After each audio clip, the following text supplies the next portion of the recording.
Hello friends, आज हम लोग इस वीडियो में देखेंगे महाप्राण एवं बसंत के अग्रदूत नाम से प्रसिद्ध कवि सूर्यकांत त्रिपाठी निराला जी द्वारा रचित कविता भिक्षुक, जो कि उनके परिमल नामक काव्य संग्रह में संकलित है।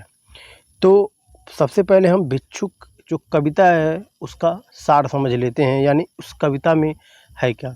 तो इस कविता में कवि निराला जी ने एक भिखारी और उसके दो बच्चों के दयनीय स्थिति के बारे में वर्णन किया है। वे लोग भूख के कारण एकदम भूख से व्याकुल होते हैं और उनकी दशा का इस कविता में बहुत ही मार्मिक तरीके से चित्रण किया गया है। तो आइए कविता को देखते हैं। वह आता दो टूक कलेजे को करता पछताता पथ पर आता। पेट पीठ दोनों मिलकर हैं एक, चल रहा लकुटिया टेक। मुट्ठी भर दाने को भूख मिटाने को, मुँह फटी पुरानी झोली का फैलाता। दो टूक कलेजे के करता पछताता पथ पर आता। यानी इस प्रस्तुत कविता में कवि निराला जी ने कहा है कि एक भिखारी जब वे भीख मांगते देखते हैं तो उनकी दीनहीन दशा को देखकर उनका कलेजे के क्या हो जाते हैं, टुकड़े टुकड़े हो जाते हैं। वह कहते हैं कि वह जो भिखारी है वह लाठी के सहारे धीरे धीरे चलता है। उसकी पीठ और पेट दोनों एक हो गए हैं, यानी ऐसा लगता है कि वह कई दिनों से भूखा है। थोड़े से भोजन के लिए उसे दर दर की ठोकरें खानी पड़ रही हैं। उसके हाथ में एक फटी पुरानी झोली है जिसे वह क्या करता है, सबके सामने फैलाता है और भीख मांगता है, जिससे वह अपना पेट भर सके। यह देखकर कवि निराला जी का हृदय चीर चीर हो जाता है। यह दरिद्रता देखकर वह पछता रहा है। अगली पंक्ति इसमें है कि साथ दो बच्चे भी हैं, सदा हाथ फैलाए, बाएं हाथ से वे मलते हुए पेट को चलते और दाहिना दया दृष्टि पाने की ओर बढ़ाए। भूख से सूख ओठ जब जाते, दाता भाग्य विधाता से क्या पाते, घूंट आंसुओं को पीकर रह जाते। यानी कवि निराला जी इसमें कहते हैं कि वह जो भिखारी है उसके साथ दो बच्चे भी हैं। वे अपने बाएं हाथ से पेट को मलते हुए चल रहे हैं और दाहिना दया दृष्टि पाने की ओर बढ़ाए और दाहिना हाथ से वे सड़क पर आते जाते हुए लोगों की तरफ कुछ पाने के लिए हाथ को अपने बढ़ाते हैं।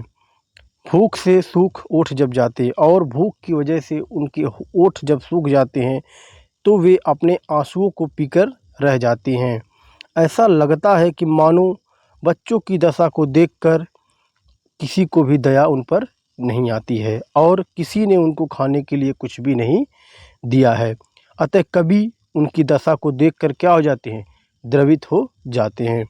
अगली इसमें पंक्ति है कि चाट रहे जूठी पत्तल वे, सभी सड़क पर खड़े हुए और झपट लेने को उनसे कुत्ते भी है अड़े हुए।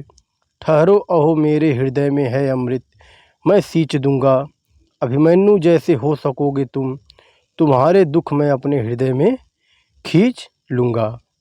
यानी कवि निराला जी कहते हैं कि भूख से व्याकुल भिखारी और उनके जो दोनों बच्चे हैं वो जब मार्ग से गुजरते हैं तो सड़क के किनारे पड़ी हुई जूठे पत्तलों को देखकर उनसे रहा नहीं जाता है और वे उन पत्तलों को क्या करते हैं, अपने भूख मिटाने के लिए उस जूठे पत्तलों को चाटते हैं।